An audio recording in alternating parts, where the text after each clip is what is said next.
Hello and welcome to Metal Vice, the podcast where we talk about all things music.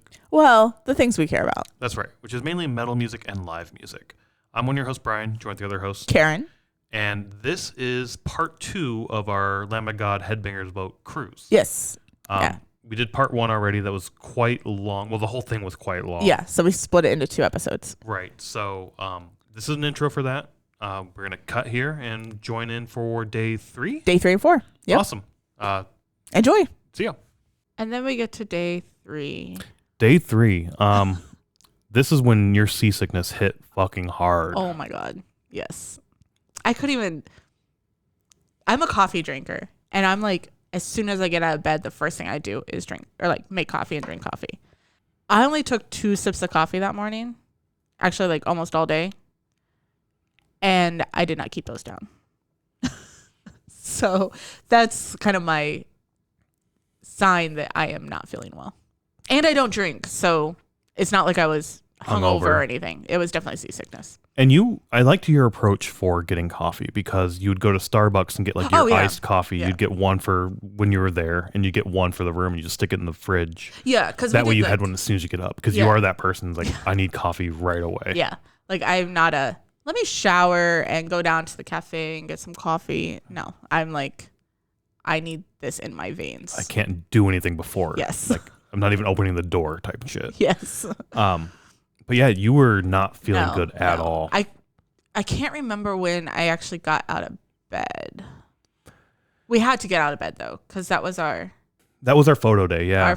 Our Lamb of God photo. Yep. Yeah. So I think we just went straight to the Lamb of God photo in the like the little what the fuck's it called in the Summer Palace. Yes, yeah, because that's where it was like set up, or like where the photo setup was. And they had rows where they took the chairs and made like your little ropes to go down. And they were pretty strict on it. So at least when we got there, they were like our time was 11:15 or 11:45. 11:15, yeah. So our time was 11:15. And like we got in there maybe 10 minutes early and they were like, nope, we're only taking 11 o'clock. Like, so they wouldn't even let you get in line for the 11:15. So I think we kind of just went and sat somewhere or something. I can't remember. Yeah, I don't know if we got lunch or something, but we did sort of just go out and wander and do something. We didn't get lunch until after. Or we didn't go to right. Yeah. So we wandered or something. Yeah. Casino maybe, whatever. We did something. Yeah, I don't know what we did. But then we went back for our time and went down to get in line. And so in the palace, or in the, what's it called? Summer Palace.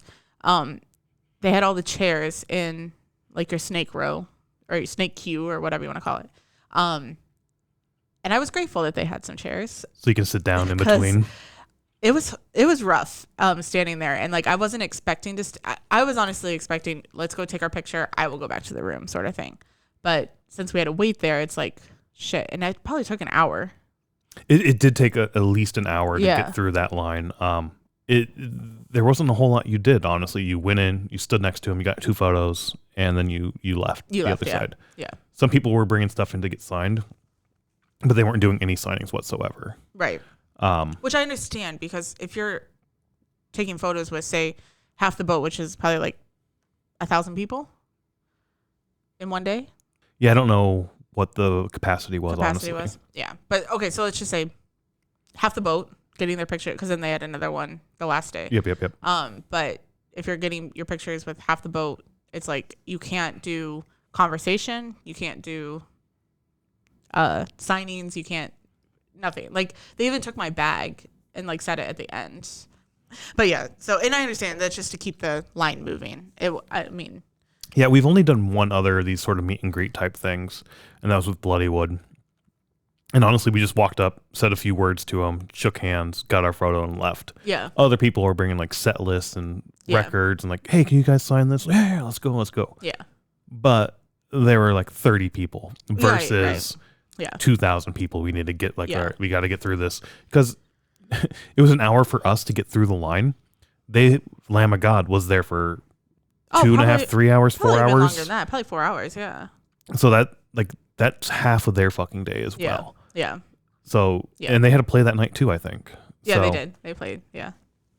But anyways, we got our photo and stuff. Afterwards, I kind of realized or whatever, like we could have at least said thank you or whatever, but we felt like so rushed. Yeah, I did feel really rushed. I felt so bad that I didn't like turn around and say thank you guys or something like that. Like, yeah, part of me was like, yeah, we could have done something like that, and also like that just adds more time to not only them but to all the other everybody people else, behind. Yeah. So it's like I don't think I said a goddamn word. I just like smiled and left. I hope you didn't smile like that.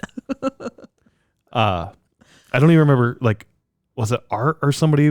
Art like, shook our hand. Yeah. Shook our hand and said, nice to meet you. And it's like, he was at the end, yeah. And I just sort of like smiled and like shook my head. Yeah. And then that's when I'm leaving out. I was like, we really didn't meet. So, right. Okay. Yeah. But like that was like the most intimate, like sort of, not intimate, but that's sort of like the personal thing, yeah. Personal aspect. Otherwise, it was, I want to get in, get out to give you guys the time back as well as the fans that are sitting here waiting because. Yeah. Not that we're wasting our day, but it's taking up time from where we could go see other things and experience other things. Yeah. Randy did make a comment about your safety vest. Yep. But it was like, man, that's a safety vest. And then we're like, smile, smile. Okay, you're done. I can't even remember, honestly. I remember him saying something, but I was like, I don't know what to say. I don't have a comeback. I don't have anything. Let's just get this done and get the fuck out. Yeah. Sorry. Yeah. It did make me smile, so maybe the smile in the picture is a little bit better than my normal smile. But yeah, I mean, it was rush, which I totally understand. Yes. Yep. Like, again, this is that photo that they tried to get people to buy into the boat as like an incentive, and it's like they didn't need. I mean, it's great that they did it, but they didn't need to do that.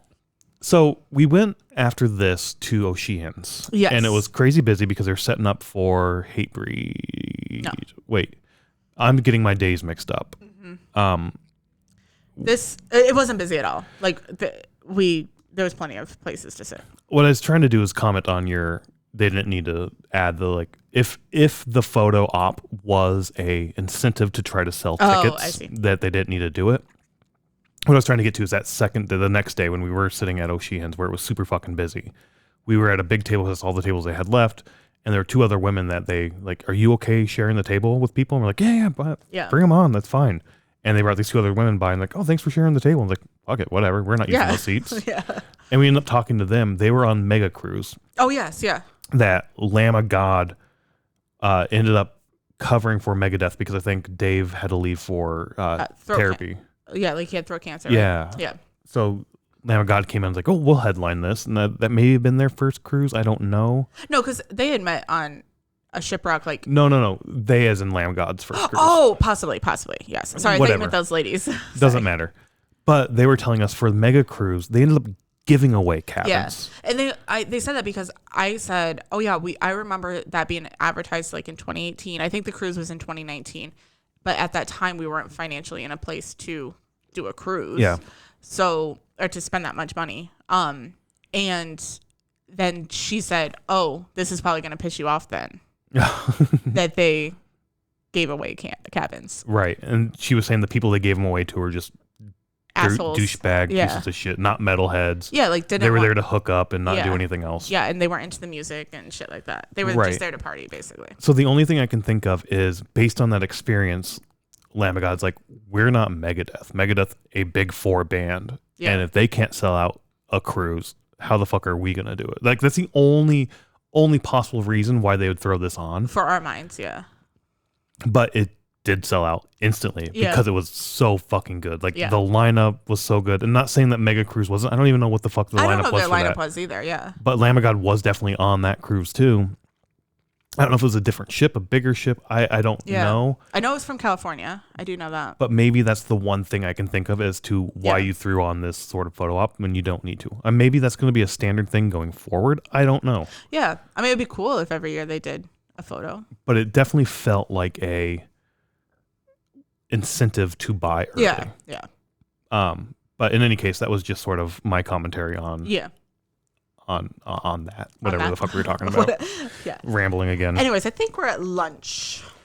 Went to O'Sheehan's, got some food, blah, I blah, ate blah. one bite of whatever. Cheeseburger.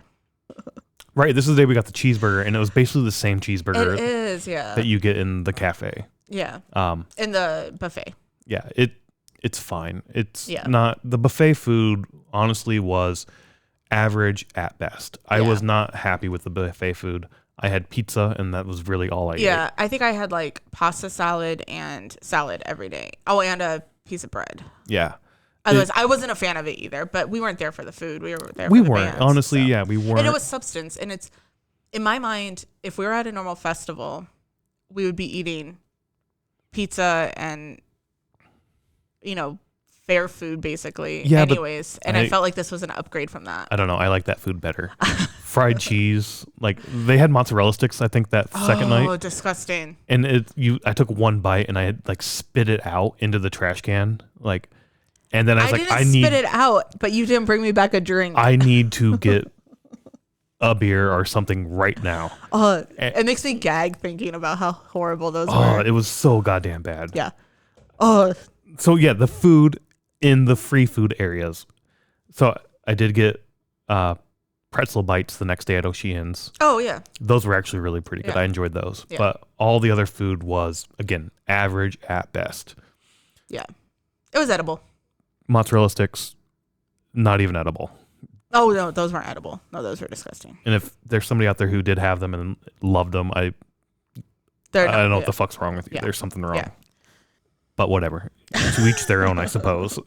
Anyways. Then you went back to the bed. Yes. You're like, I'm done. I need to relax and get away from this seasickness shit. Yeah. So I did go back to, I had taken one of those like Dramamine pills. I'm probably saying that wrong. Dramamine pills in the morning.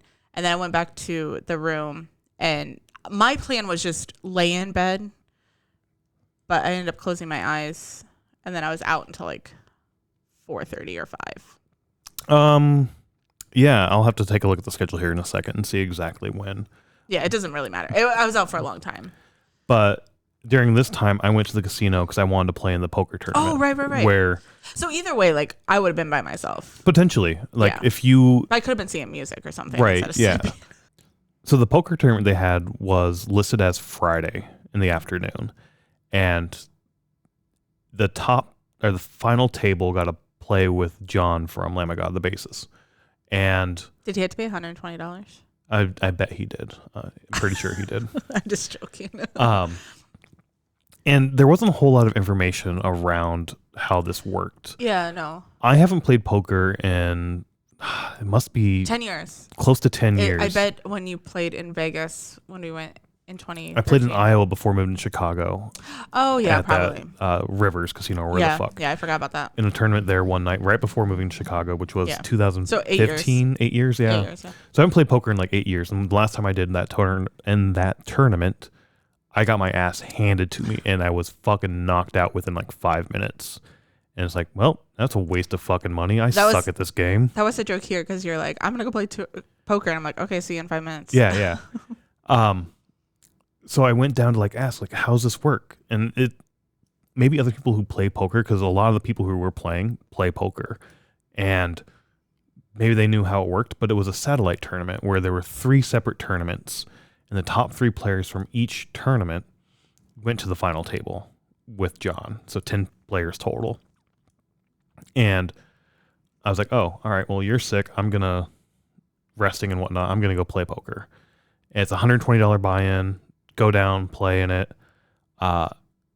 lose my first hand. Like, fuck, I am going to lose this. Win a decent pot my second time going, like actually playing. I was like, oh, I'm doing all right. I think I ended up finishing 7th in that particular tournament. Yeah.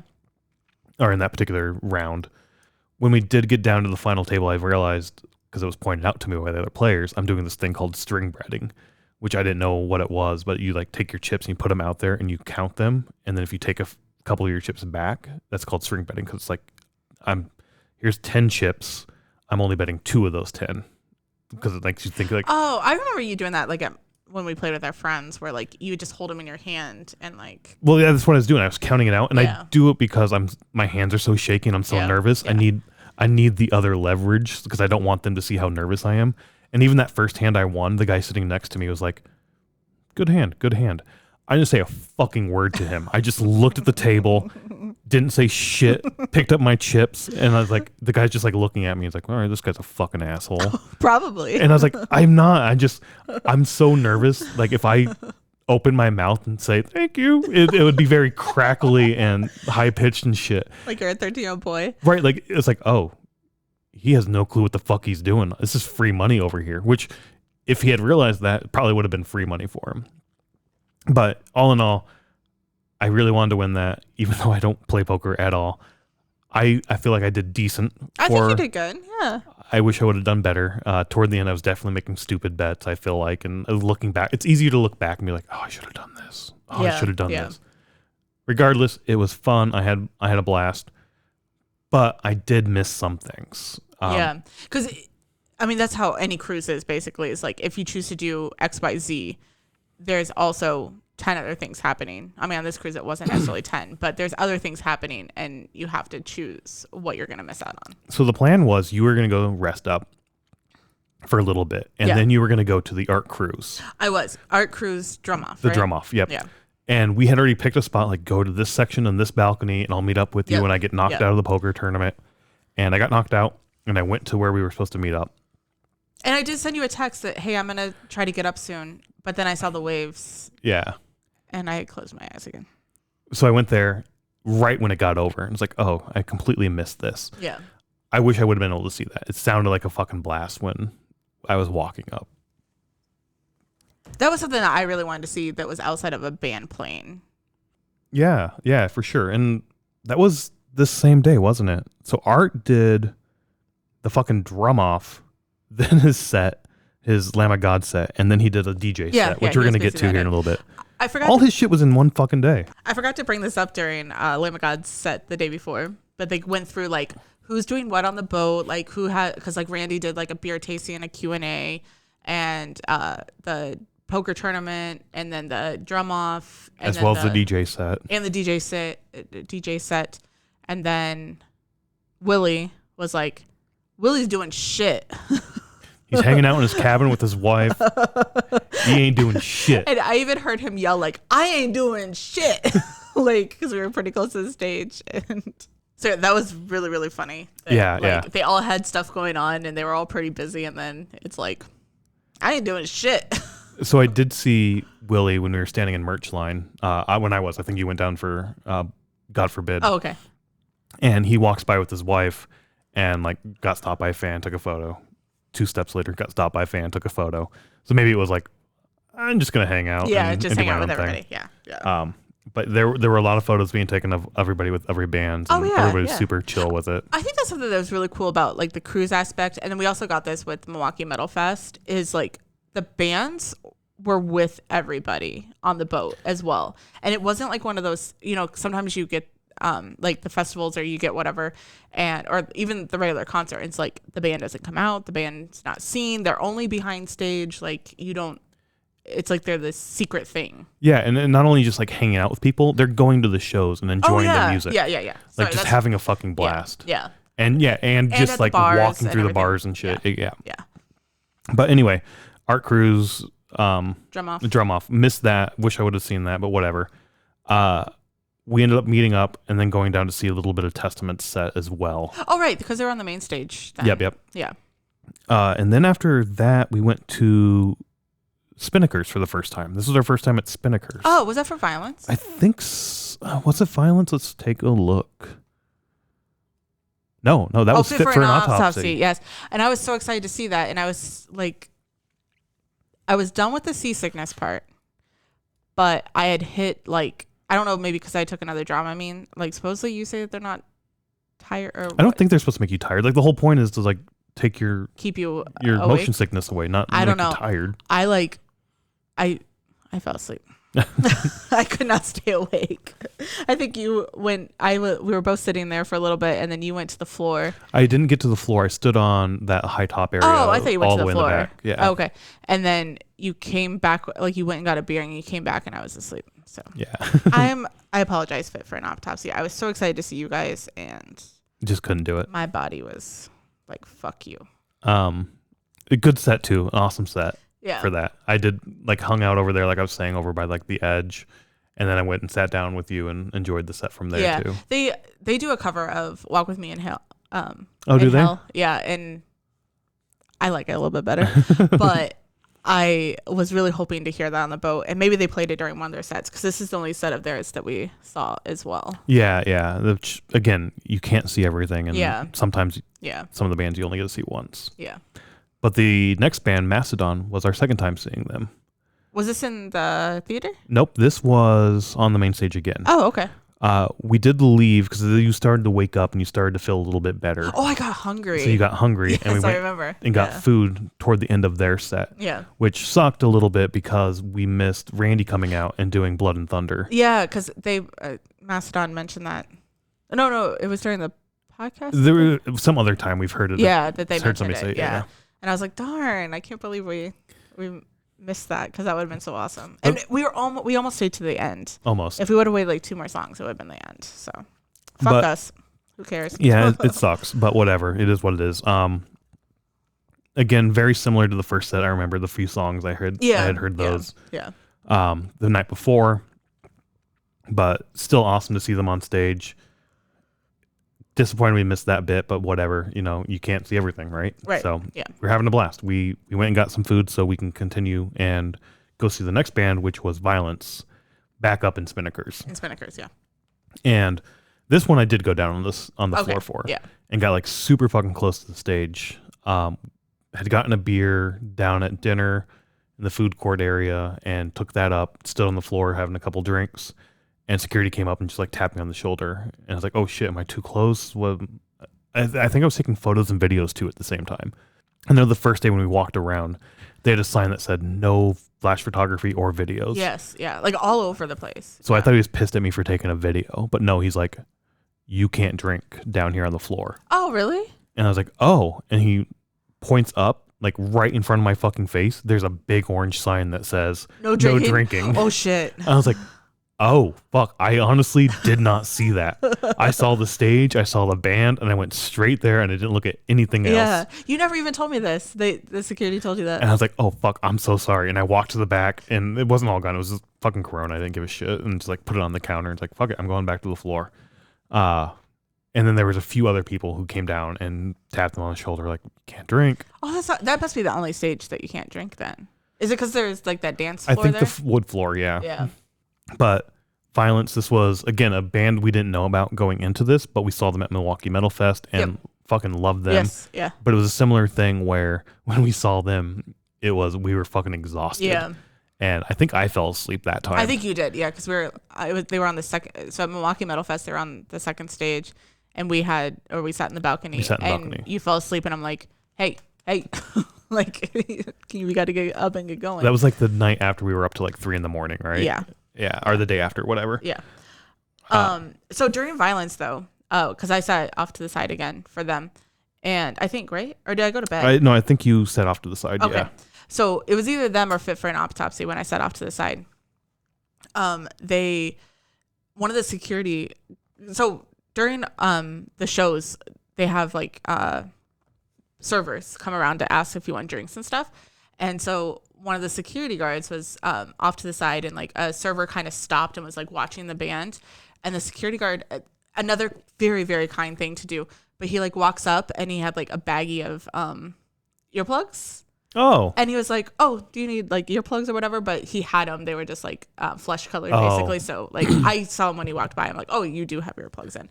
But I was just like, that's so kind to be like, hey, would you like some earplugs? Do you need some earplugs? Yeah. Like, I mean. Oh, that's awesome. Yeah. Because, I mean, you don't really see that. That's true. Often. We didn't mention that. I wore earplugs for like every single show we went to. Yeah. I don't think you wore them ever. No. But you don't do that. Whatever. Milwaukee Metal Fest next year, I might wear earplugs. We did leave this set a little early. Okay. Because Lamb of God was doing Ashes of the Wake in its entirety. Yes. Yeah. So that was actually supposed to be the night that Hatebreed did the 5:30 set the night before. Yeah. So Ashes of the Wake was supposed to be on the excursion day. On the excursion day, right. Yeah. But they made that very clear that like Lamb of God's doing a full set. They're always doing a full set first and then then they'll do Ashes of the Wake. Yeah. And when we were watching Lamb of God that first night, we did see a bunch of people behind the stage looking down on the stage into the crowd. Yeah. And again, for that municipal waste show, we were sort of off to the side a little bit, not directly behind the stage, but we were Yeah. But like I said, that curtain had been dropped because of the wind and because of the weather and whatnot. Is my assumption as to why it was dropped. Not the curtain, the TV. The TV behind, yep, the screen, sorry. Yeah. So I told you the night before, it's like, I want to see a show from back there. I want to see Ashes of the Wake from back there. It will be fucking awesome to see like from the band perspective out onto the crowd. So we left early to make sure we can get a spot behind there so it didn't fill up. Got a spot, hung out there for a little bit. Finally starts, the performance starts, Ashes of the Wake. By far, without question, I think, probably without question, the worst sounding set I think I've ever seen. Yeah. It was windy. By our choice. It was windy. The speakers are not pointed towards you. They're pointed out into the crowd. Yeah. So there's definitely some that you can like hear what's going on, right? You can hear the music. You can hear Randy singing. It's just not as loud because the majority of the speakers are not pointed towards you. Yeah.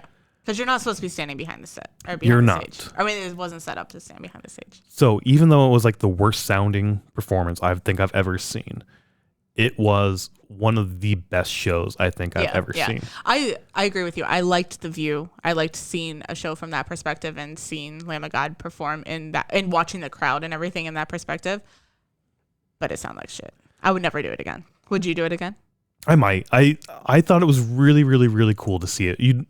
You never get to see a show from this perspective, or unless you know the band or somehow have backstage tickets that you can stand there. And even then, you don't. You're off to the side a little bit. Right. You're not like behind looking down. Not directly fucking behind Art staring out, right? Yeah. Like, you don't get to see that. And it reminded me of one of Randy's photo of Linefest, right? Where he's jumping up and you see the crowd. And like, I wish we would have got that because that print, because we were there for that show. And you're like, the first time we saw it, it's like, well, where are we? And we're like, we're right back here by this tent in a fucking line waiting to buy water. Yeah. Like, we got done with 2 songs left on this set. Like, the composition of that photo, the memory of us being there, like, I really wanted that. We didn't end up picking it up, but it was cool to see this show from that perspective. I had a blast seeing it. It was so much fun. At first, especially the first couple of songs, like I was very disappointed with the sound, but then I really got into it because I'm like, I know these songs. I don't need to hear every single word or hear every single guitar riff. Like, we could hear the drums perfecly. That was really cool. You could like the drums, like the every little aspect. Yeah, like, and watching Art play, like, because even we watched like the soundtrack of the drums and like the setup of the drums and stuff, and I was like, holy shit, I didn't know he had that little teeny tiny cymbal. Holy shit, I didn't know like that ting, what that was for. And then when he was playing, it's like, oh shit, that's where that ting is. Like, and that was really, really cool because like you said, you don't really see that perspective or even hear that perspective since we could hear the drums for the entire set, but you couldn't necessarily hear the guitar and the bass and the vocals because the speakers were. And seeing everybody come back in between songs back to the drum kit and just sort of like smiling and joking with each other. Like, you don't you see them doing that from the ground, but you don't see their faces, right? You get, I don't know, it. And like, I loved because Randy made a joke and he's like, oh, coming up, my favorite song of the whole album, Laid to Rest. And he like goes down and he's just like fucking around down, like talking to the people behind and stuff. Stage. Yeah. And like, I watched that the whole time. I didn't care what they were doing. So I thought that was like really fun. And at first I'm like, isn't this just an instrumental? That's why it's his favorite song. Yeah, it is. But I was like, maybe it's not. Maybe it's only instrumental for like the first part. And I'm like, no, it's all instrumental. Yeah. You don't get to do something like this often, if ever. No. And being on the boat and just having the opportunity to do it if you wanted to was amazing. Yeah. It's one of those just little extra things that you can do.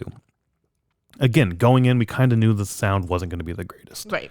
But the experience to do it was, for me, worth it. Yeah, it was worth it. I just don't think I would do it again.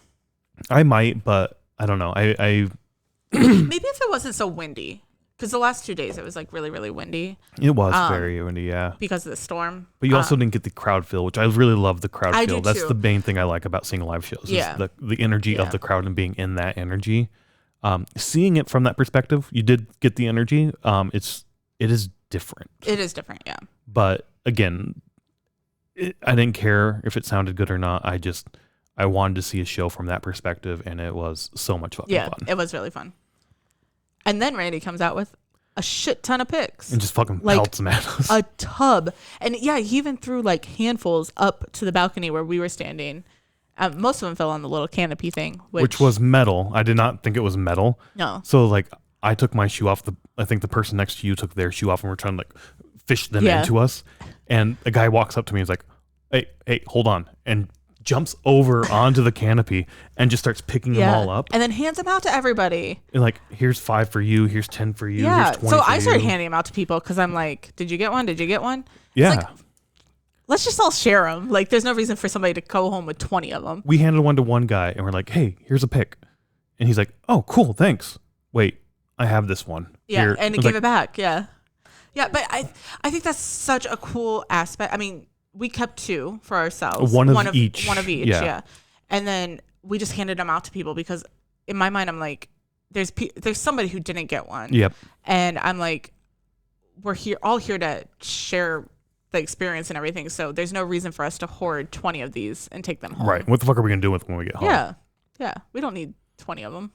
But not even just the picks. There were people walking around with like little ducks and like little like mushrooms. little things to like they hid them or like set them out or like just handed shit out to people. Right. One person I overheard talking about, I walked into Spinnakers or wherever they fucking walked into and sat down in a chair, and on the chair right in front of me was a shirt with a note on it that said, "Hey Headbanger, I bought the wrong size shirt. Enjoy this." Yeah. So like just people giving out shit and just like having a good time, like sharing the wealth type thing. Right. I guess I don't know. It was such a good fucking energy, top to bottom, and just we said that a lot. It was so much fun. Yeah. I don't know. Yeah. Anyways, Lamb of God got over. Lamb of God finished. They did announce at this show 2024 Headbangers tour. They did. I didn't know if we were going to mention that now or at the end. I mean, they did announce it here. They did, yeah. Yeah, no, that's fine. I just didn't know what we were going to talk about. Second on the bill, instead of Mastodon this time around, it's going to be Death Clock. Death Clock, yep. And then the other band that made me like jump out of my fucking skin, Chimera. Yeah. For me, it was After the Burial, but Chimera for you. Chimera's a band. How long have they not toured? Like I don't know. Years? It's been a while.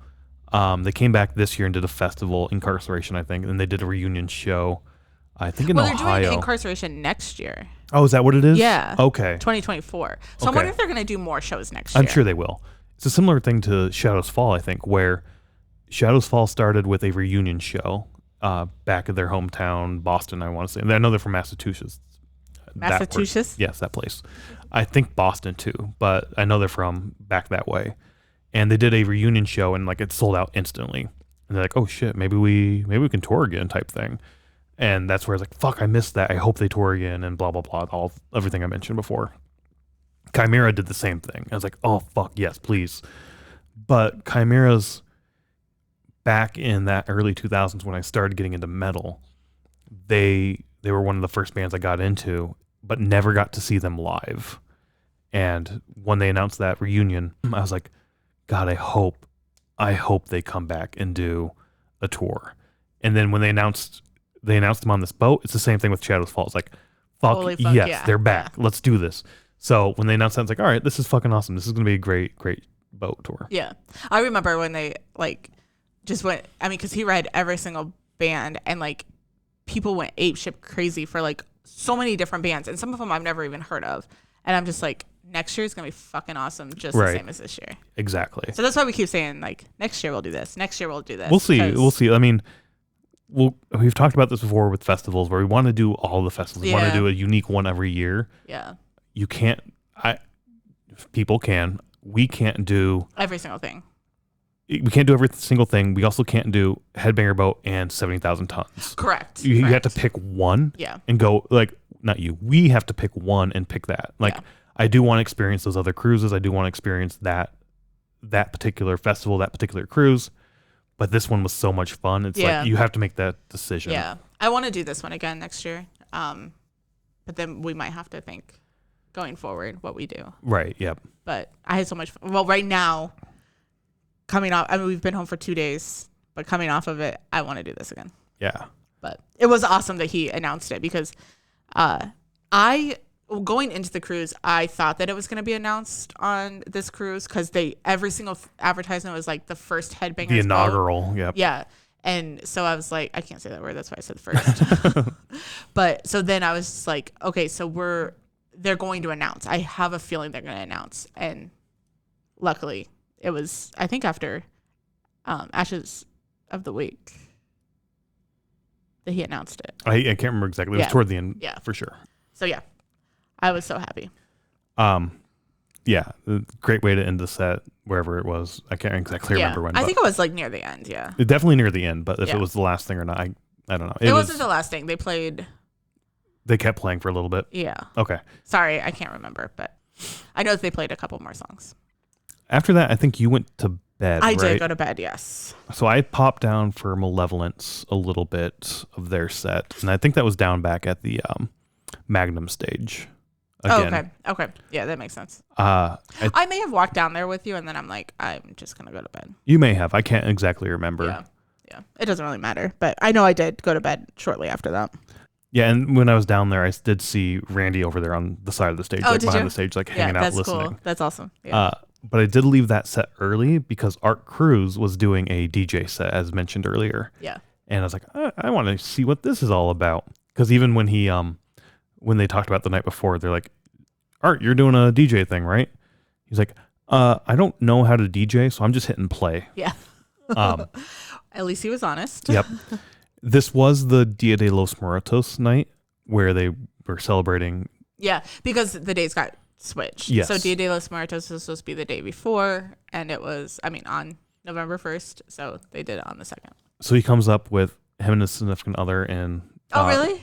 Traditional Mexican that's cool. garb for that holiday. And he's just up there dancing, playing play, and she's out in the crowd, hanging out with people, dancing with people, having a good time. And it starts with I don't know what the fuck it started with. It was traditional, I assume, Spanish music cool. or something. Yeah, that's cool. Or maybe not traditional, but a Spanish singer singing. And I love non-English music so much. You don't get much of that. Was it metal or was it? It was not metal. It wasn't metal. It was not metal. I don't know if it was pop. I don't know what it was, but it was. Okay. It was awesome to see. But then it went into 80s pop, and it felt like a high school party almost. Oh, okay. And people were fucking going bananas, having a blast, just dancing and having a good time. It was so fucking cool. That's cool. At this point, this was one of my top moments of the boat for sure. I wish I could have stayed up, but I really couldn't. It was such a fucking blast.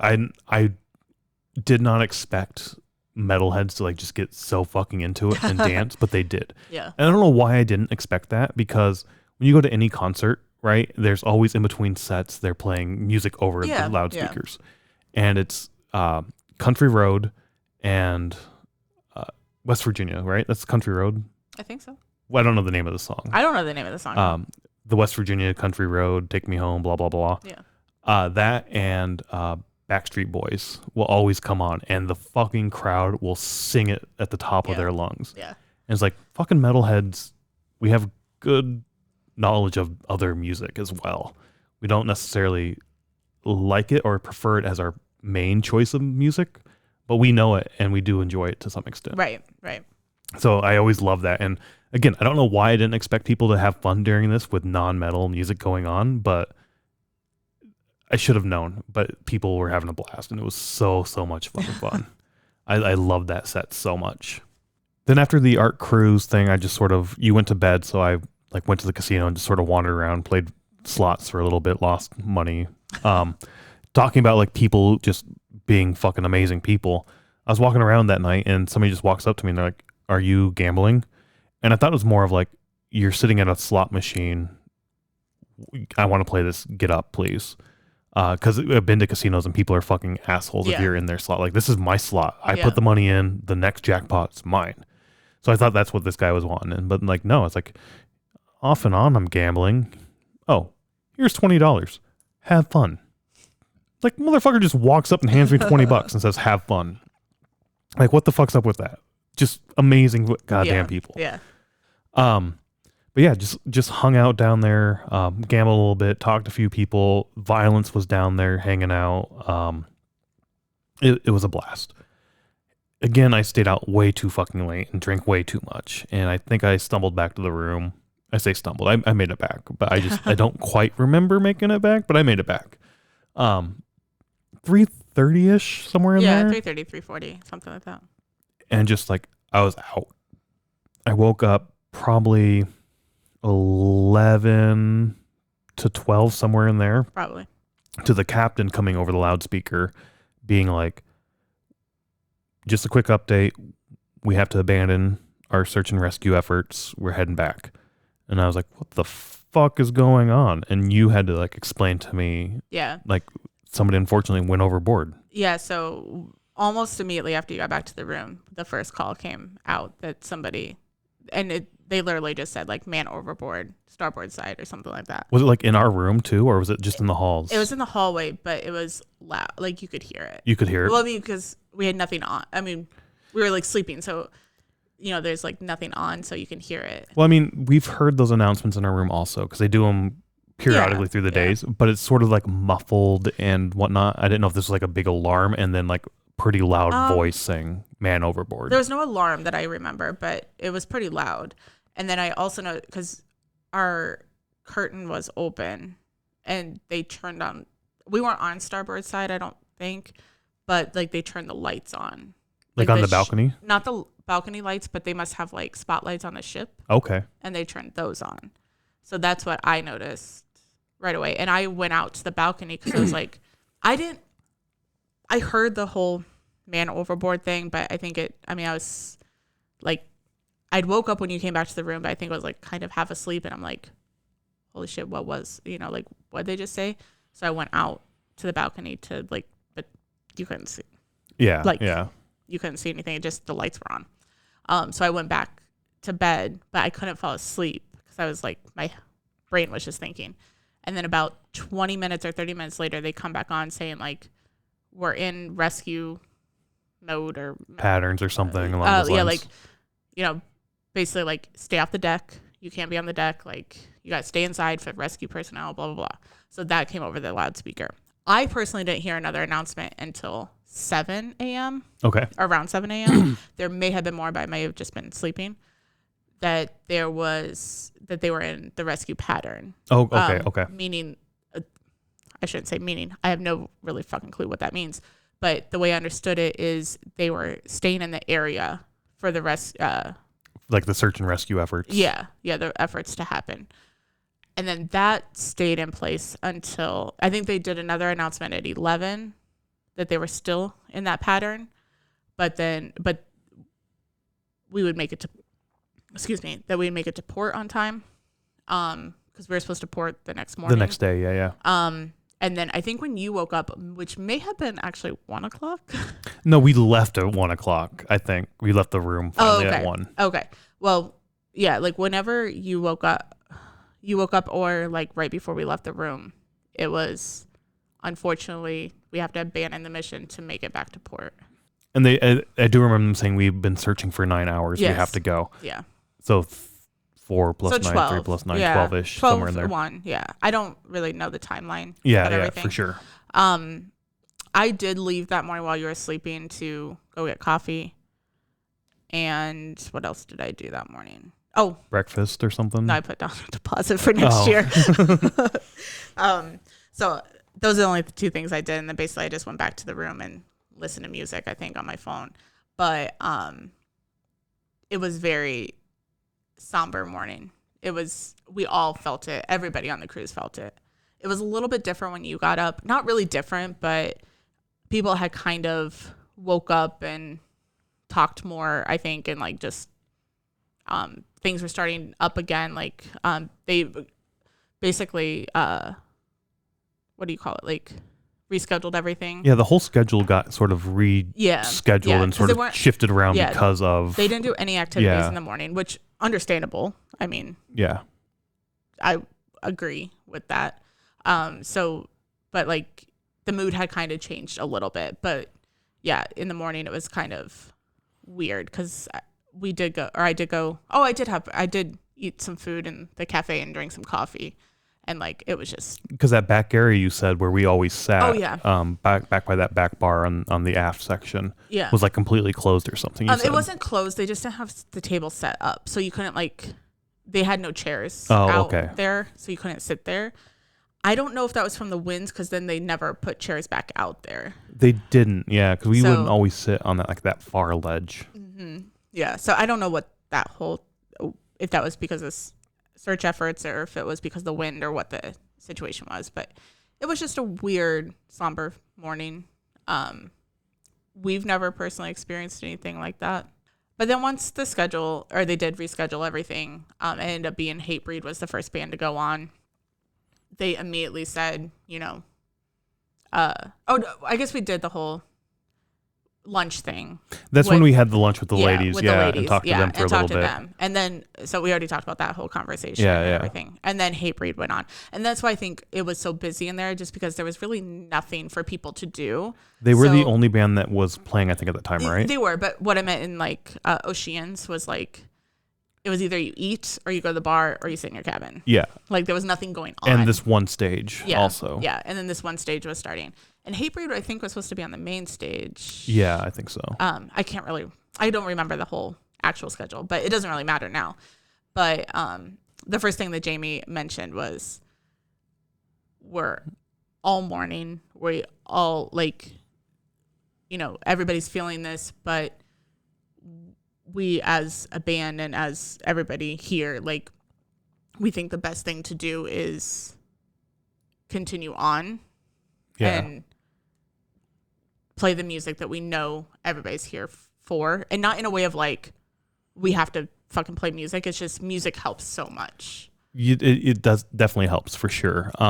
And we left that set early because we had the beer tasting with Randy, and when we got through that and sat down in our spot and they finally came out to that, Randy first started off by saying hey, I was down checking out Hatebreed's set, and Jamie made a very good point when he came out of if this was me, I would want it to keep going for everyone else to enjoy and have a good time. I would not want the music to stop. The music will always go on.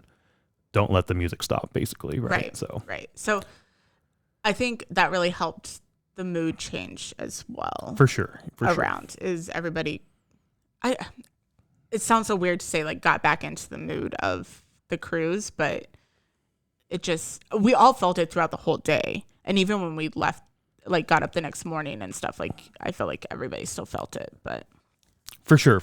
It was a weird mood that entire day, especially for me. I mean, I was very, very hungover as well. So I wasn't feeling the best, but it definitely was weird. It was top of mind for a lot of people. You definitely overheard a lot of conversations around the incident. And we aren't going to really talk about that now because we don't know that. That's exactly right. We don't know. Nothing's been officially announced. You only know what people are talking about, but that's it's, I don't want to say it's a hive mind or just not rumor mills or, you know what I mean? But it's the telephone game where somebody says one thing and we've heard that a lot. Oh, I heard so-and-so say, or I heard somebody say, or we've even heard overheard conversations and we don't know. And it was always that I heard it was this, and then somebody else would 2 or 3 bits of information were the same, but then there's a little bit different. Yeah. And then there was so much here's what I think happened or here's what I heard happened type thing. We don't know, so we're not going to say what the fuck happened. We're recording this the Monday after we got back. Right. And it still hasn't been anything official announced. Yeah. And I don't know if they do anything with that. They might not. They might not, yeah. Yeah, so, but from us, our thoughts are with the family, the friends. Yeah, for sure. Everybody that was on the boat.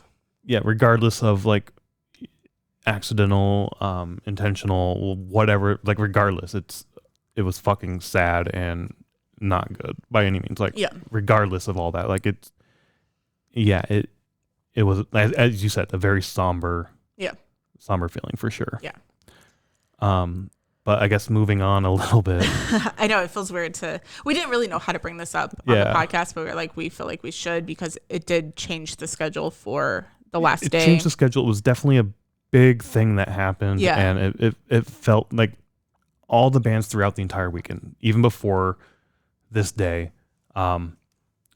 Since municipal waste on day fucking one right away, we're a family, we're a community, we're here to have fun together. Like, Braun brought this up at the end of his last set for Mastodon of like, there's a mantra, somebody in the pit falls down, you pick them up.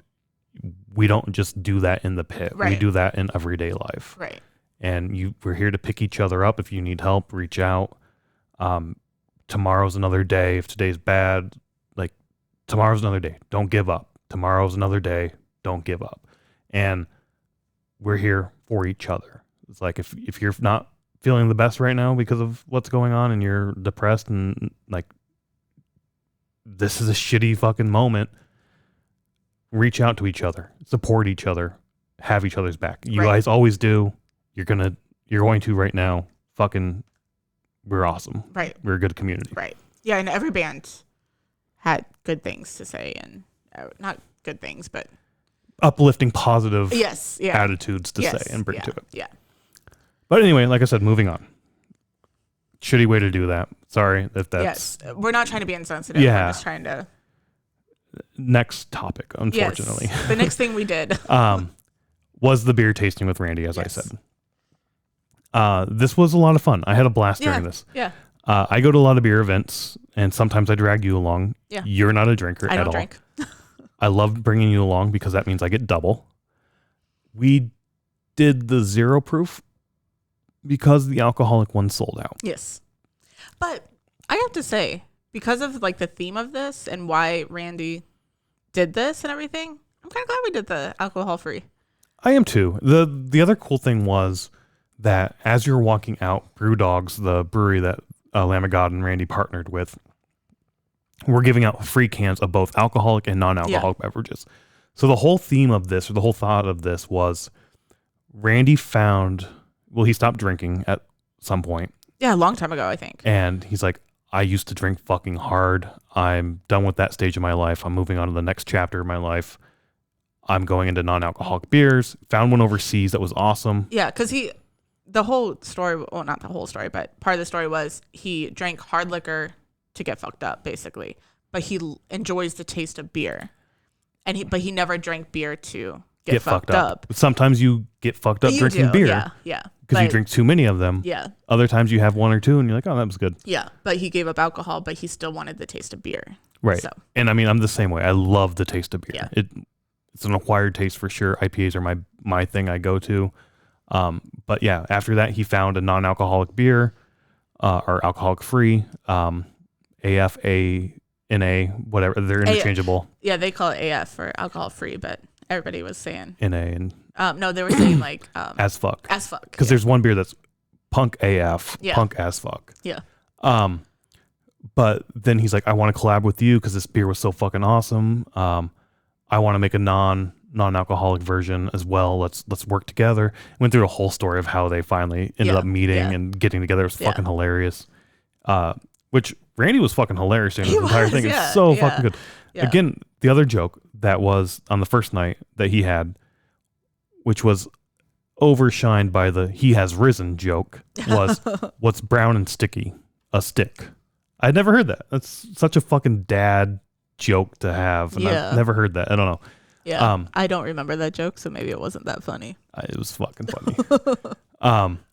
But fucking funny during the entire thing. It ended up working with them. And yeah, I kind of agree that both the alcohol and the non-alcoholic flights got the Ghost Walker, which was I think they only make it as non-alcoholic, which was the Lab and God collaboration.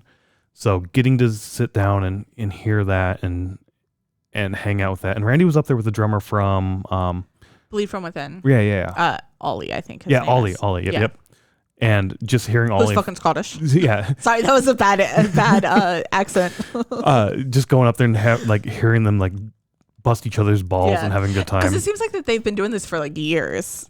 I don't know if they've been doing this, but they've been hanging out for years. Yeah, but they've known each other. It's like they've known each other for years and they've been busting each other's balls for years. That's what I was trying to say. It's one of those relationships that you say you like it when we get together with friends. Oh yeah. And it's like you can have not seen each other for 2 years, and as soon as you see each other again, you pick up the conversation as if you saw each other yesterday. Yeah, there's none of that whole like, well, you haven't texted me for 6 months, like fuck you sort of thing. It's just like, holy shit, we're in the same room again. Like, what's up? Yeah, it's awesome. Yeah.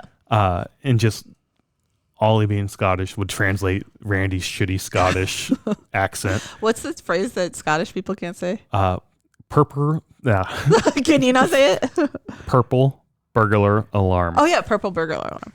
And there's a whole story around that. Yeah. But then even Ollie had like an American accent, which was fucking. Oh yeah. Non-English, non-Americans have like the best American accents. I don't know. The whole thing was a blast. Sitting down with, they also had representatives from Brewdog. She was the marketing manager of Tampa, I think. Yeah. Hearing the stories, getting the taste of beers, and just we were, like I said, we talked to the people around us before. It was a blast. I'm glad we got to do it. Yeah, I'm glad we did too. So yeah, even though I wanted to do the alcoholic version, I was completely fine doing the non-alcoholic. It was a lot of fun. I took a couple sips. You did. The Elvis one wasn't bad. I think that's the Elvis grapefruit. Juice. Yeah, I think that's the grapefruit one. That wasn't bad. I took 2 sips of that one. The other ones, well, the hazy one, I did not. No, I did not take a sip of that. That looks gross. But yeah, it was fun. After that, we went to the Mark and Friends set. Yes, Mark and Friends. It was advertised as Mark Morton solo acoustic set. Yes, but you call it Mark and Friends. I call it Mark and Friends. Mark came out with all of his friends. Yep. Art played a box. It was a blast. I had so much fucking fun. Didn't play metal, just doing country fucking shit. Yeah, like hoedown shit. Fucking Zeppelin. We got to hear Zeppelin. I really wanted to hear Stairway to Heaven with Mastodon. That was like my hope of like, you can play this. Like you can just fucking play this. This is gonna be awesome. Please, I want to hear this live. They didn't play it, unfortunately, but I did get some Zeppelin over the weekend, or over the tour because of Mark and Friends. You can see weekend. It was during the week. It was, yeah. That again, the Art Cruise DJ set was my favorite thing up to this point. This then became my favorite. Your favorite thing. Yeah, this was really really cool. I'm glad that we took the time to come see this. Yeah, and they're doing it again next year. It's 100% Are they doing worth it checking year? it. Yeah. Oh, okay. Mark and Friends there too. So fucking awesome. So fucking good. So we've been to a couple acoustic sets. Wage War was one, and then we saw fucking Devin. Yeah. Devin sucked. Wage War was awesome. This was awesome. But I think now my mind has changed where like I kind of like, maybe not in the middle of a concert having acoustic set, but like in this setting, like where it's like you're heavy. Oh, let's just have some fun with acoustic set. Kind of like the Wage War acoustic set was just like, we knew going into it what it was. And I kind of like that change of pace of like hearing the same songs, just played in a little different way. Yeah, I really enjoyed this also because it wasn't metal. Yeah. Like, I truly believe metalheads have the best taste in music where, yes, metal is our primary choice of music. It's the music we listen to the most. However, we do venture out like and listen to everything. So if you talk to somebody and say, what kind of music do you listen to? And they say, oh, I listen to everything. Unless they're a metalhead, that's probably a lie. If a metalhead tells you, oh, I listen to everything, that's probably true. They listen to fucking everything. However, 80% to 90% of their music is metal. The other 10% is venturing out and trying new things and learning new things. And again, I do think metalheads are the ones who are listening to the most music. So when they say I listen to 90% metal, 10%, something else, that 10% is still like 50% of what maybe the average listener is. Yeah.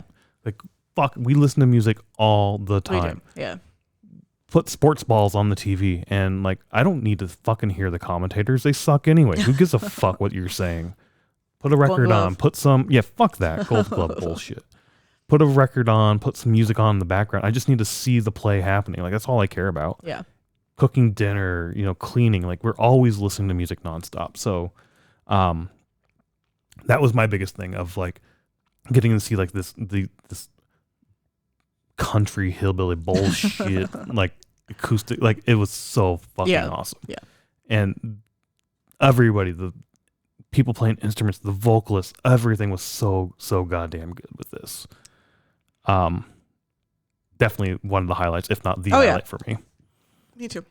After that, we did make it up to the Jamie Josta podcast. Yeah, it was in the middle of it. We got right toward the end, and we got in with, is this a black metal album name or a Harry Potter spell?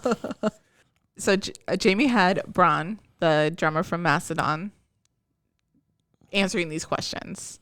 And so it was like Jamie would say like the album name or the spell, and then he would have to guess if it was a black metal album or Harry Potter spell. Yep.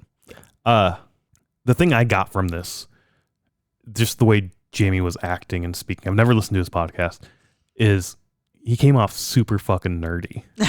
And I think it was Randy during one of the other sets earlier, or maybe it was during the beer tasting, I can't remember when, but he's like, yeah, we're fucking nerdy. We own it. We're happy with it. Fucking be nerdy. Yeah. And I was like, I mean, it reminded me of also Gate Creeper when we saw them in the hotel before we left Milwaukee during Milwaukee Metal Fest, and they're just like talking nerd shit in the lobby. Like everybody's just nerdy. Yeah, it's so fucking cool. And just like, I don't know, I need to listen to this podcast more often. And like, it was so much fun listening to this. I can't remember what the next game was. Oh wait, no. It was question and answer from the crowd, and just him running around talking with people. Like, oh fuck, that's a good question. Like, he was so fucking energetic and just like ADHD. Like, ooh, yeah. What we're doing? No, hold on, I want to comment on this question. This is a fucking good question. Yeah, like it. Oh, it was so fun. And then at the end of it, it was drummer or not a drummer. Celebrities that are drummers or not drummers. And then Roseanne Barr is a drummer. Yeah, and this probably like. So the point is, everybody's a drummer. Is that what you're trying to tell me here? But Jamie said next year on the boat we should have celebrity drum off. Yep. And bring these celebrities on. So fucking great. It was fun. It was a lot of fun. This day is the day that we did things that were not just seeing shows all day. And next time I think I would incorporate more of that in, because they did do trivia, like bingo and stuff like that too. However, it's very hard because in my mind, I want to see the music, but these things were so much fun. So I feel like the setup this year was definitely the non-metal or the non-music stuff or non-live acts were early in the day, like the bingo. Yeah. And then in the afternoon, the music would start. Yeah. But there wasn't any other like non things. I think the drum off and this podcast were during other music. Yeah.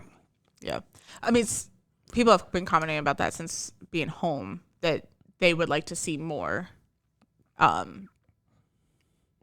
diverse scheduling, but like just having these other options besides only seeing the music. Because like I said, you had the main set, which that was it going on. Yeah. Nothing else that was going on at that time. You could have something happening then. Yeah.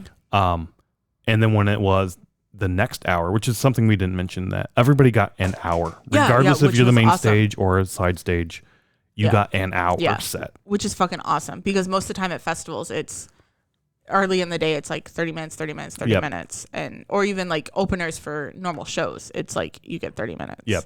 And so to be able to get an hour is fucking amazing.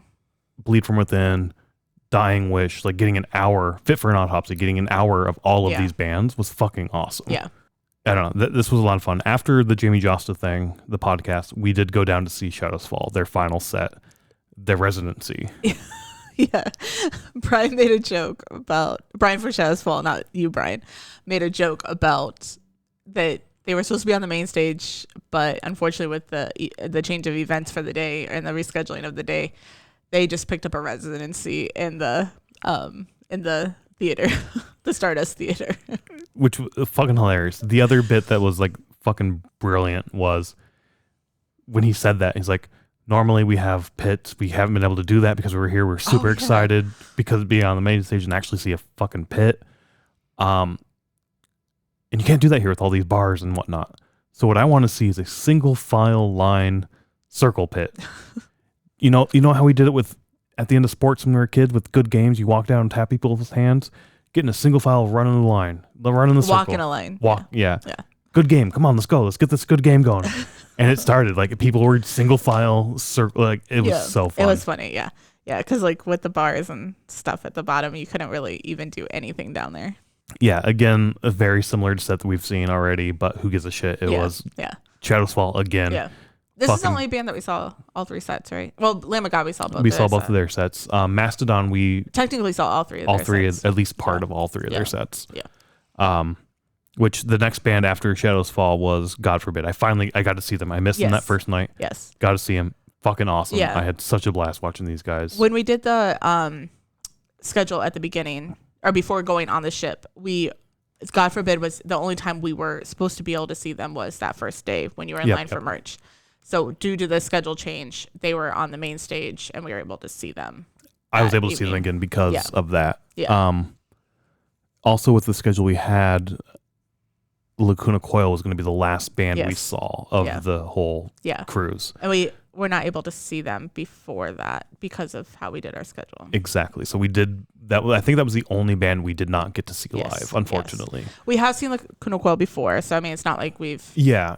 But I remember like when they announced the first schedule, whenever, I don't know, a month ago or whatever, that they announced that, I was like, Lacuna Coil should be the last band that we see before leaving. It felt like a final band to see. Like looking at everybody who was on that last day, it was like, this feels like a last band to end on. Yeah, before the schedule change. I think originally it was them or Dying Wish. Yes. And now you kind of wish you had. Well, no. Going into it, I was like, if we see Dying Wish as the last band, we're going to be like, fuck. Like, my fear was if we saw them, it was because I forgot we had seen them at Milwaukee Metal Fest. Yeah. If we saw them as the last band, I'd be like, fuck, we had other opportunities to see these guys and we didn't. Yeah. That was always my fear of if you wait to see someone to the end. Same thing if we had seen them first, then it'd be like, oh fuck. If I go to all their sets, I'm gonna miss Shadows Fall. Or I'm gonna miss something, right? Yeah. So it's a festival. You can't see everything. You just have to accept that. Yeah. Although I do feel like this lineup having not so few, but you see some of the other cruises where it's like much, much more bands.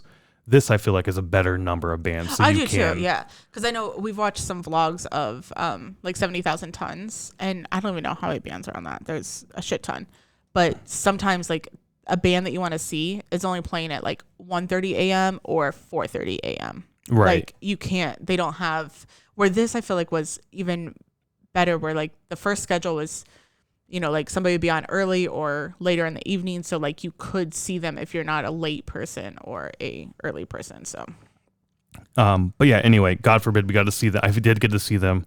Didn't see all their set because we went and got some food. But the set we did see, the little bit of the set we saw was fucking awesome. Yeah, it was really good. Yeah. I like God forbid. And, I think that they didn't, I don't know if they broke up, but they weren't together for a long time. It's been a bit, together. for sure. Yeah, so there seems like there's a few bands that Lamb of God's doing this. Like, hey, come out of retirement. Yeah, Shadows Fall, come God back. forbid, Chimera. Yeah, like, come on, let's go. Let's have some fun. Yeah, which is awesome. After that, we did make it down to the Starset Theater. Did I say that? Stardust Theater. Yeah. For Mastodon's final set. Yes. We decided to sit center stage in the seats. Yeah. Fucking tired as shit by this point. You were, yeah. Well, you were hungover that day. I was hungover. I was, yeah. I was fine. I was up and I slept the whole day. You slept the whole day before, yeah. I do remember talking to a few people going down there and being like, "Are you ready for this Mastodon set?" I'm like, "Yes, it's going to be awesome." Yeah. And the people I were talking to were like, "Same, but I'm glad they're seats." Yeah, I heard somebody say that to you. So glad they're seats. Yeah. And yeah, we just sort of hung out, watched the show. Who sat next to us? So I believe 2 members from Bleed from Within, and then maybe 1 member of Fit for an Autopsy. I don't know. Yeah. I don't know. I know the vocalist from Bleed from Within and one of the guitarists. Yep. But I'm so sorry. I don't know the bands that well. But they like walk in right next to us and sit down. Yeah. And like, fuck, let's go. Let's have fun. And this is one moment where I was like, I kind of wish that I would have asked for a picture or something. Oh, yeah. But this is just my own personal mind. Because you were talking about Willie and like getting stopped every 2 seconds for a picture, which I understand people want pictures with people. But in my mind, this is their time off and they're on vacation. And I don't want to, I don't know. I go back and forth because I'm like, oh, it'd be so cool to have a picture of it. But then I'm like, they were on vacation. Yeah, I mean, to some extent, again, they were encouraging it, right? Like, they were we're going to be down in the bar. Yeah. Come hang out with us. Come say hi. Yes, and like, I'm not saying anything about anybody who did ask for a picture or anything. I struggled with this because I thought about it multiple times. I'm like, you want to do it, but you don't want to do it personally. You just can't get over that barrier of like, I was given permission to do it, but I still don't want to do it. Yeah, like, I didn't want to interrupt their. Yeah, no, I get you. I don't know. But it was kind of cool to sit there with them and watch the show because I have like the peripheral of my eye, like every now and then. Because they sat next to you. And it's like air drumming, like tapping on their hand, like on their leg with one thing, and then their hand going up. Like if I was playing this song, this is where I would be going, and this is what I'd be doing. Yeah. And just like getting super fucking into the song and singing it, like it was fucking awesome to see. I love seeing that, and we brought this up during the Milwaukee Metal Fest episode, and a little bit here too, right? Like seeing the other bands out in the crowd enjoying other music, their colleagues' music, their peers' music is so like amazing, and it makes me so happy to like, you do like music. You're not just out here like pretending to be something, right?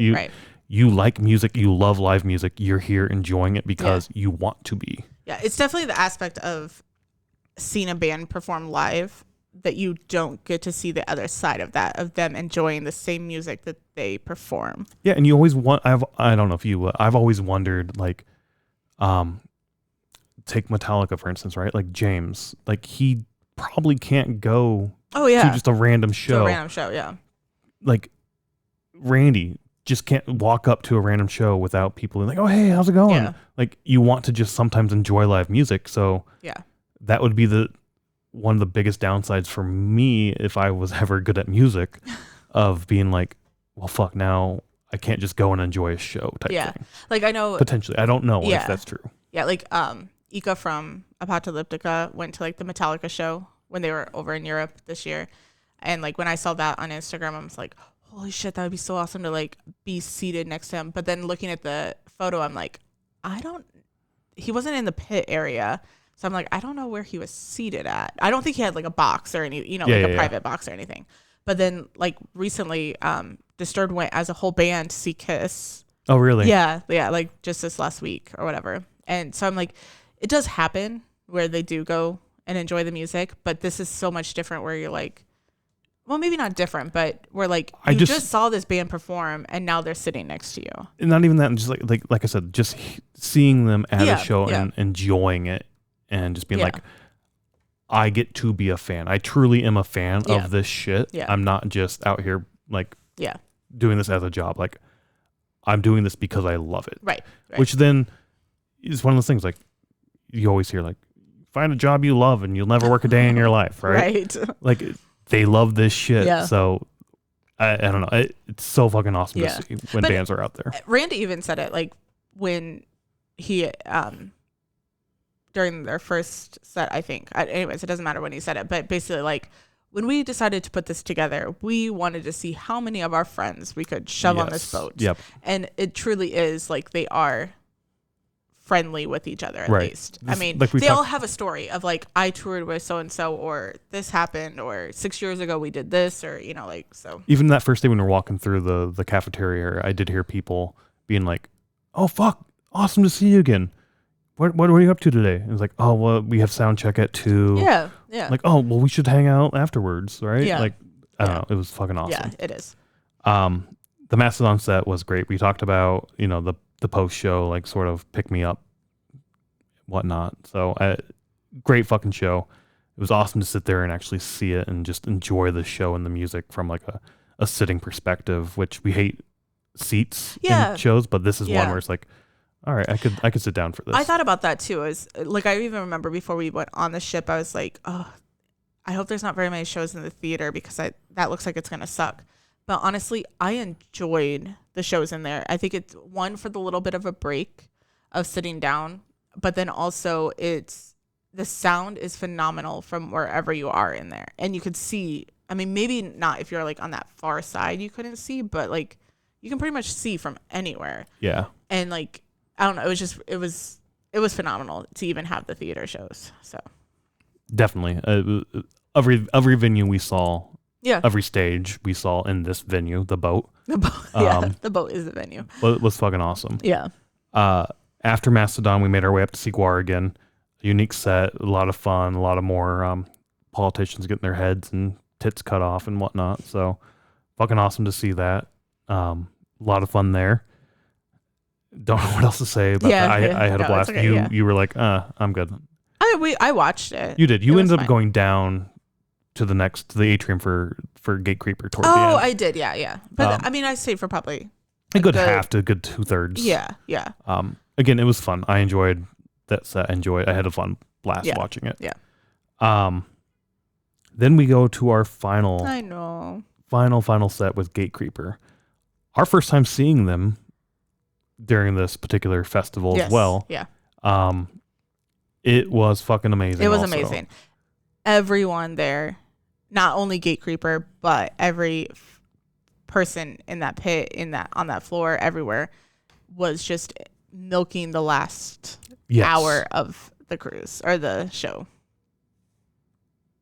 Yeah, because it was like, we don't have much time left. We need to let's just have some fun. Yeah. I mean, even Gate Creeper was like throwing out shirts and records and throwing out the records. Yeah, it was really fun.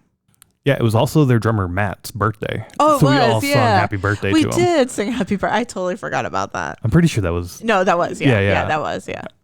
And as you said, everybody was just milking every last moment of this because we knew it was over. Yeah, the pits were going hard. Everybody was going hard. I mean, it was so much fun. There was a crowd surfer that they got picked up and moved backwards. Oh, really? Oh, into that like little sculpture thing. You were always surprised that they get broke. Yeah. And like security was all over him, like not to like get the fuck down, but like, all right, you're not going into that thing. Yeah. And again, on the security on the side of the pit, everybody like, we got to milk it. We only have a couple songs left. Let's have fun. Yeah. I felt like security wasn't as much. I don't want to say stopping. They never really stopped anything that I saw, but even they were more lax on like people on the stairs or like, like whatever was going on. Like, I just felt like they were like, fuck it. We have an hour left. Like, let's just let people enjoy this. And then Gatekeeper comes on. They're like, this is the final song of the cruise. Yeah. Let's have some fucking fun. Let's go. Yeah. And it was an awesome set. It was so good to fucking see him. It was a blast. Yeah. But then it was over. That was it. It felt so weird. Okay, did you have a weird feeling when it was over? A little bit more of like, I don't want this to end, but it has to end. Yeah. So not necessarily weird, just sort of like, fuck. I did see some people just like collapse into a chair, like, I can sleep now. It's good. And I mean, we disembark.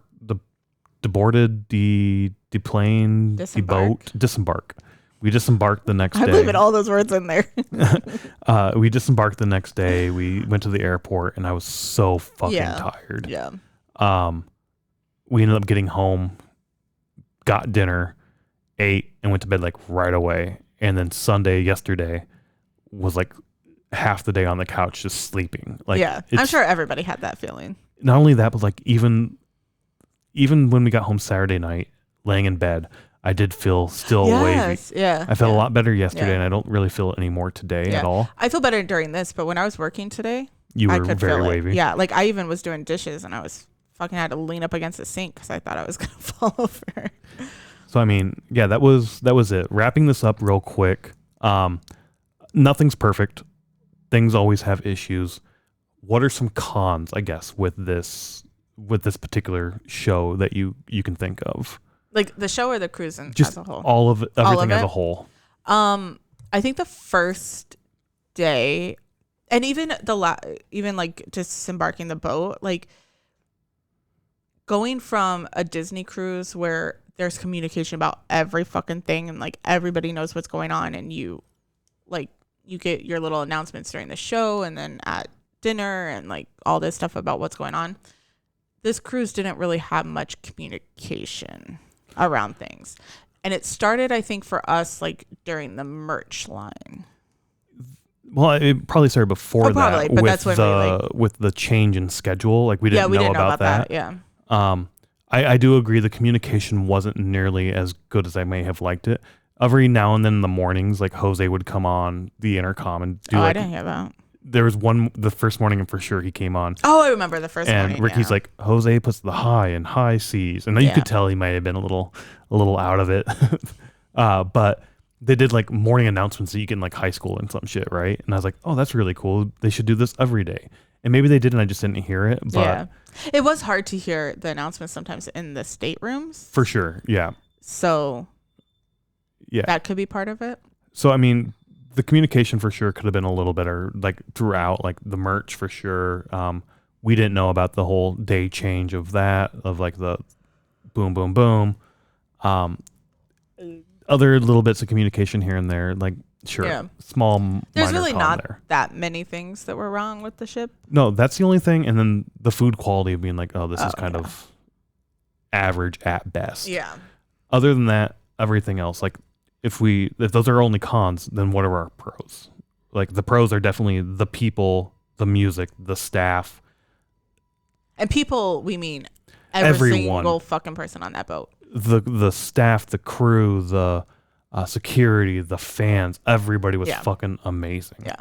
The music, obviously fucking amazing. Like I said, the whole reason why we were there. Right. The whole reason. Like we said, like everybody had this attitude of like, fuck it, we're going to have some fun. And even if we fuck up and it's the worst show ever, it's really not. It's going to be one of the best shows. Yeah. Everybody's going to remember this forever. So fucking good attitude. And speaking of staff and crew, not even on the fucking boat, Six Men, like their customer service for us anyway has been fucking above and beyond. Right. You had to call them a few times. I called them. The first time I called them, our credit card got stolen. So I had to rechange our credit card. Yeah. And the individual I was working with, they were super fucking friendly and patient and just super fucking awesome working with me and got that fixed and resolved right away. And like, fuck yes, that's awesome. Then Randy announces his beer tasting and I go on to their website. I found their website really hard to use. I didn't realize you had to click on the homepage, there's like the 6 Men or the Headbangers Boat icon. You had to click on that to go into where you can make reservations for things. I didn't know that. It took me a while. So I was like, fuck it. In all of their communication, they say their staff is here to help. So I'm going to call the number.